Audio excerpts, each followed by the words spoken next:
I couldn't be grumpy and cranky and, impatient and unorganized if I was trying to teach them to be the opposite of those things. Hey everyone, this is Yvette Hampton. Welcome back to the Schoolhouse Rocked podcast. Thank you so much for joining me again today. And again, as always, I have a great guest on with me, Nancy Manos. She is such a sweet friend of mine. Nancy and I met, I don't know, Nancy, it was a couple years ago, maybe 2 or 3 years ago, that we met at where did we meet? At the HSLDA conference. Yeah. Mm-hmm. Yep, that was exactly where. Yes. Oh, yes. That is where we met for the first time. So this was kind of funny. I went to the HSLDA conference, and on that Friday night, I think it was, everybody was going on a kind of field trip to the Museum of the Bible. And I stayed back. I had not been feeling well that week, and I stayed back. And then I messaged on Facebook and said, hey, are there any other ladies who stayed at the hotel? And yourself and Tara Bentley had stayed back as well. And so we got together for dinner that night. And that was the first time I met you. And it was amazing. It was friendship at first sight. And absolutely was. Yes. So much fun getting to know you. So welcome to the podcast. Thanks for having me. Of course. We've been trying to get you on this podcast for a while it's now. Been a few months we've been chatting. Yes. Yes, we have. I know. Made it work. I'm so glad that you're with me. Introduce our listeners to your family. Well, I am a graduated homeschool mom of 2 and a grandma to 2. My grandboys are now 2 and 5, which is parenting is amazing. Grandparenting is next level stuff. And so we homeschooled our girls from preschool through high school. They graduated in 2010 and 2011. And our oldest daughter, Olivia, and her husband are living in Northern California, working for a ministry up there. And we just had such a really neat experience homeschooling. We met a family when my kids were like 1 and 3. They're 20 months apart. And there was something really amazing about this family it was just, they were unusual because the kids were respectful and they liked being with their parents. And there was just something interesting about them. I liked their family dynamic. And as we got to know them, we caught the vision for family relationship and family discipleship and what homeschooling could be, that it wasn't just teaching academics, although that's a huge part of it, but it really was the relationship. And it was the best, 16 years of my life, all the way through, 12th grade. So yeah. And you most recently have served on the board of AFI is what you call it, which stands for Arizona. Arizona Families for Home Education. So in 2004, my husband James and I were invited to serve on the board of AFI, as board members. And so we served for 13 years together. And then I was hired as the executive director. And I retired last April from, those kind of serving, but I still am passionate about the homeschool community, and I write about homeschooling on my blog and things like that. So, it was a joy to serve at the statewide level. I ran the homeschool convention for 8 years, and just really so neat, the community of people in each state of families that are teaching their kids at home. Yes. Yeah, it is. We have had the privilege of meeting so many board members across the nation who serve on homeschool boards. We've had many of them, of course, on the podcast with us. We recently had Zan Tyler on the podcast. And, and it's just so neat to hear the stories and the reasons behind why so many of you have chosen to do that. And it's just one way that people can be involved in serving the Lord and serving him through the homeschool community. But it really is, kind of one big happy family. I mean, really, the homeschool community across the nation, as scattered as it seems, I should say the Christian homeschool community across the nation, as scattered as it seems, for the most part, people are very like-minded. They really have a passion for family discipleship, for relationships like you talk about with your children, and for just that burden of having our kids home with us and being able to teach them our values and the things that the Lord has the Lord has entrusted our children to us. Yes. And so the things that he puts on our heart to be able to teach to them, it's really an amazing group of people. So I am so grateful for the years that you have served and gone before me and others and been that Titus 2 woman. Today, it's so funny. As I was thinking through what we would talk about today, And we've told this to our audience before. A lot of times when we have people come on the podcast who are speakers at conventions and things like that, you all have kind of a list of different topics that you can talk about. And so I was looking through your topics and I really struggled. I was like, I don't know which one to choose because there are so many good ones. And so two of them jumped out at me, and we're going to actually have you on twice. Awesome. But the first one that jumped out at me was called The Price is Right. And I'll tell you why. Because did you know that I was a contestant on The Price is Right? No way. Yeah. Isn't that funny? Really? Yeah, it is. So, well, because, we're from Los Angeles. Okay, that's right. So when Brooklyn was about a year, she was almost a year old, and it was maybe a month before she turned a year old. This is going to kind of date her, I guess, a little bit. This was back when Bob Barker was still the host. I know. It seems like forever ago, but I was part of the MOPS group at our church that we were attending. And so our MOPS group went to The Price is Right. And we all had on these hot pink MOPS t-shirts. Sure. And, typically when they choose someone from a big group, it's the one person who has been who kind of sets themselves apart. Well, I had studied this. I had figured out, actually, this was, I think, my third or fourth time going to the taping of A Price is Right. Because it was not that far from us. I mean, it was only an hour from where we lived. So I had been other times with friends and family and stuff. And I kind of figured out their formula of how they choose people. And so, not that there's any guarantee, but what I did was I got this big button. I mean, it was huge, of Brooklyn's face as a baby, because she was a really cute baby. She's still a really cute girl, but she was an adorable baby. And so I got this big button and I put it right on the front of my shirt. And then my mother-in-law, the story gets better. My mother-in-law had been a contestant on The Price is Right when my husband, I know, right? When my husband was, I think, a year or 2 years old. And so I don't know if you even know how the whole process, okay, this podcast is not about The Price is Right. But anyway, they kind of interview everybody 10 at a time.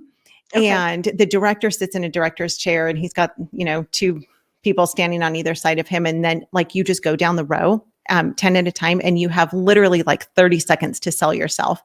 And so I remember I had my button on and I said, my mother-in-law was a contestant on The Price is Right. I guess that would have been, 30 something years ago.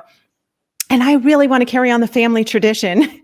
And that's what got me on the show. So that's fantastic. Yeah, I love it. Though I will say, my disclaimers, I did not actually get on stage. So I was the second to the last one called. It was the Yvette Hampton, come on down. You're the next contestant on The Price is Right. And I turned and looked at my friend. I said, that's my name. And she laughed at me. She's like, yes, it is. You better go up there to contestants row. So I ran up there, cool. Screaming. But I only had 2 prizes to bid on, but I got hundreds of dollars worth of prizes. And, it was great fun, and it was terrifying to have cameras in your face and Bob Barker standing in front of me going, can I please have your bid, Yvette? I was like, I don't know. Anyway, it was lots of fun. That is awesome. I know. It was, though I will say, I no longer advocate for The Price is Right. I do not watch the show anymore, and I do not ever recommend that other people watch the show, because sometime within the last year, they actually gave a very large amount of money to Planned Parenthood and had this big, it's so sad. And they had this big celebration show about it. And it was a total mess, and they've gone completely off the rails. So the old Bob Barker Price is Right was really fun. The new one, not so much. I actually don't recommend that people watch it anymore, and I do not watch it myself. So anyway, that being said, where we're actually going with this podcast is the price of homeschooling. And I know that for so many of us, homeschooling comes at a great cost. I mean, it really does. And it comes at a cost in many different areas of life. And so, Nancy, I would love for you to kind of dig into this. And I mean, why, I love that you titled this, The Price is Right. But let's talk about the cost of homeschooling. But first, we're going to take a quick break. Are you looking for a fantastic online math program that removes the burden of teaching math? Then Teaching Textbooks is for you. Our family's been using teaching textbooks for years, and we couldn't be happier. Our girls say that it makes learning math fun, like a game, and they love that it's interactive. Teaching Textbooks uses step-by-step video instruction and does all the grading for you. The newest version is available now with an app that even works offline. Sign up for the first 15 lessons for free at teachingtextbooks.com. That's teachingtextbooks.com. Back with Nancy Manos, and we're talking about the price of homeschooling. So Nancy, I would love for you to talk about this and kind of what, as through your years of homeschooling, what does that look like what did it look like for you, and what does that look like for a lot of families today? Sure. Well, I love that you shared the story about you getting on The Price is Right. That was what the idea of that game show is how I teach this workshop when I teach it in person. We actually do some pricing games just because we should have fun, and I love giving out prizes.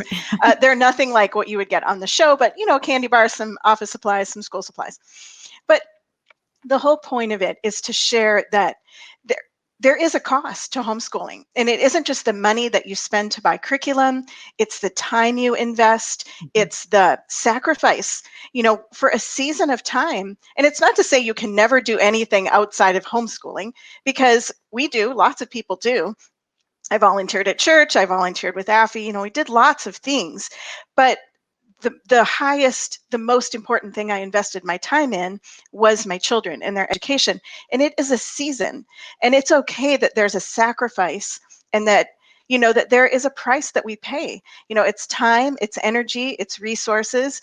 It's denying myself for some seasons, but there's also so many rewards. And so that's really the point of this message, is that we sacrifice a lot, but we're sowing seeds that reap a harvest well beyond our lives and beyond our children's lives even. And so what we invest in their education, in raising them up to know the Lord, there is a great reward for that. And so that's kind of the heart of this, is just that it is an investment. It's not like you decide to homeschool and you pay for a program or you buy a curriculum and then it just happens. There's work involved, and a lot of daily work, and a lot of, sometimes I think, kind of dying to self, the selfishness in us that really, I don't feel like doing something today, or I don't, whatever, where we have to do the right thing, whether our flesh feels like it or not. And the bigger investment there is that we're modeling it for our children. Like, we're teaching them how to live a life where we're following the Lord. That our flesh might want to react when something hard happens, whether it's conflict in a home, relationship between family members, or something external that's happening. How we respond, our kids are watching that. And so to me, like, the investment that we're making is raising future adults, in raising people who love the Lord.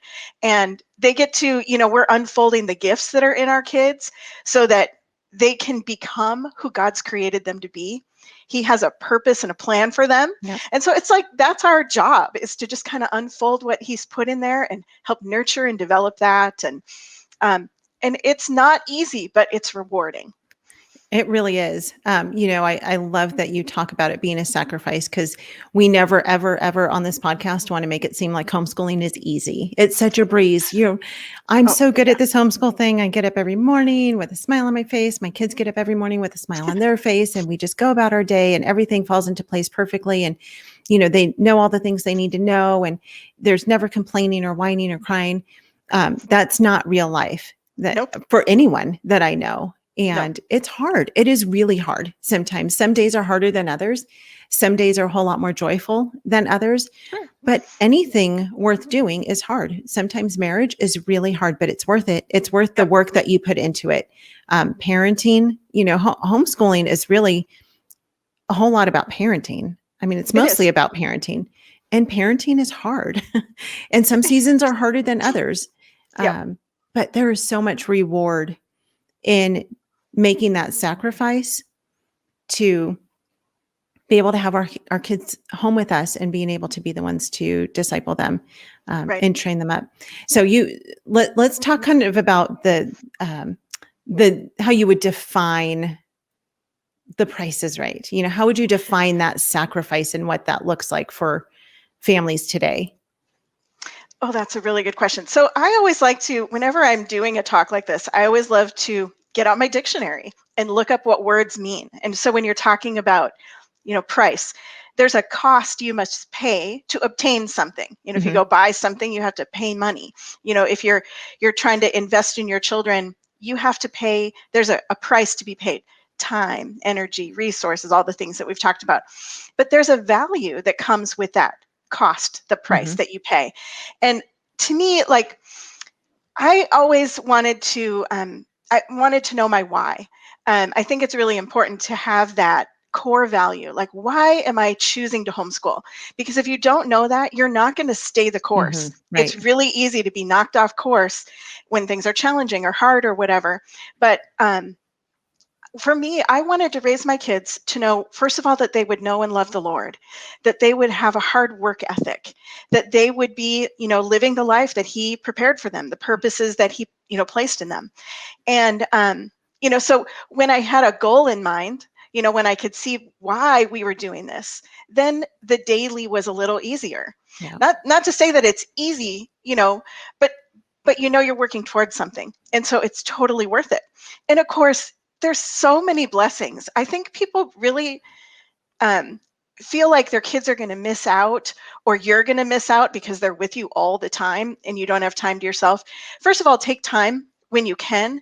But you know what? There's something about giving to your children that helps you grow as a person. Like, I feel like I'm such a better human being because I walked out things that I was trying to teach my children. Yeah. I couldn't be grumpy and cranky and, impatient and unorganized if I was trying to teach them to be the opposite of those things. And so Right. God really cultivated character in me as I raised my kids. But kind of looking at the end, say you have little ones right now. Ask yourself, like, what do you want when your last one graduates? How do you want to look back on your homeschool experience? What do you want to see when you look back? Do you want to see a whole bunch of disappointment and missed expectations and, gosh, I wish I could have? Well, if you think about that today, you can make decisions today and invest yourself today in a way that will give you that result at the end where you can look back and go, I screwed up plenty, but my kids turned out great and we had a great experience and our relationships were good, if that makes sense. Sure, it absolutely does. And it's such goal setting is so important when it comes to homeschooling. And Yeah. again, every part of life, when it comes to Life. homeschooling, when it comes to parenting, when it comes to marriage, if you don't know where you're going, it's really hard to stay the course. And Yeah. I love that you talk about knowing your why. We talk a lot about that on the podcast because you hit it right on the nail. If people don't know their why, it's so easy to give up.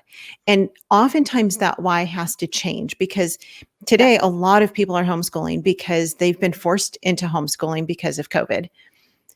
And so that might be their why.